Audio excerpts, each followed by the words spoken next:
I moved back from Italy 4 years ago and started my company. Built a smart factory in town at the local college, WSU Tech. So I designed and architected the robots, the systems that went into the college to teach the students. This was actually my first factory.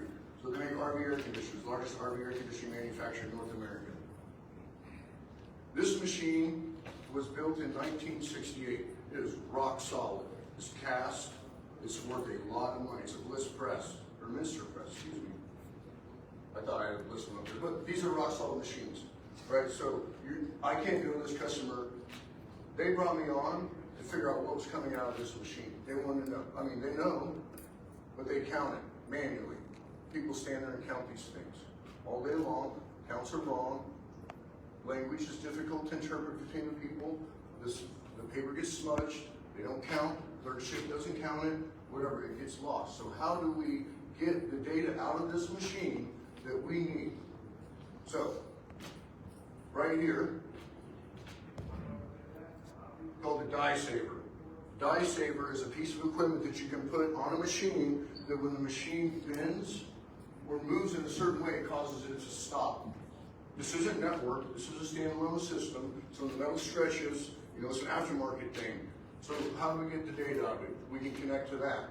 Well, what happens when we connect to that? We expose that entire machine to the internet and all the risk. 1968, this was never designed to be on any network. This was never designed.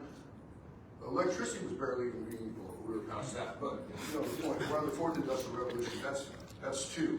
If you're not on two, I can't really help you. Three's computers or machine to machine. Four's the internet. I think my audience is good. I did a little test case here. I think we know what we're talking about here. So asking a company to rip and replace a machine that costs hundreds of thousands of dollars when it does what it does, not going to happen. So what do? We got options. You guys know IoT is a great option for this. IoT, cameras, sensors. The solution here was sensors. So when that press cycled, I knew what was running, and I had an operator let me know what machine, what went in there, what raw material went in there, what part was coming out of there. So now we can start to work on our inventory. So it's separate, so it's still separate. We can't shut the press down from the network. So, and as long as we remember how to go backwards, we're not really introducing much risk there, because we're just extracting data. So I already talked about training to defend critical infrastructure. I joined the Navy to be a Navy SEAL. So a kid out of Kansas joined the Navy to be a Navy SEAL. I ended up hurt for my hip flexors. Took me a little while to get back, got back, and ultimately dropped from the program assigned to cryptology by the Navy. I say that because I didn't sign up to be an engineer. I didn't join the Navy to be a cryptologist. I had a different path. I tested well in some areas and I pivoted. And that's honestly, met some people here. Pivoting is a great time right now for industrial control systems. I walk real world plants in and out every day now. I do rapid plant assessments. I walk small and medium manufacturers. I see more plants than anybody I know. And I walk them and I tell them robot, security here, unique database, IoT network, segment. Whether they do it or not, I don't always know. Raytheon for a while said high altitude unmanned aircraft.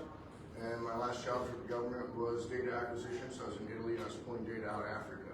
So I have a history of secure data. This was a natural pivot into an industry 4.0 integrator. That's what I do for a living. I integrate. I'm a solutions architect. I walk through and I tell you what to do. Design your stuff. ERP, Enterprise, slow down. Enterprise Resource Planning. Is everybody aware of the term? Is anybody not aware of the term? Has anybody not heard of the internet? You would be surprised, you guys. I tell the guy not 3 weeks ago, slide to unlock it. Slide, man. Do you have grandkids? Slide the tablet, right? Okay, so these are what we're dealing with. You're not dealing with a guy that's going to go and get his phone and do multi-factor. He's going to say no, he's going to quit. And these are real things. Plant managers, the guy that runs the plant. This is heavy industry. They're working in sheet metal. These guys don't work with these programs. That plant manager, the skill set is not cybersecurity. It's telling people on work release what to do and not being able to, not backing down when they say whatever, right?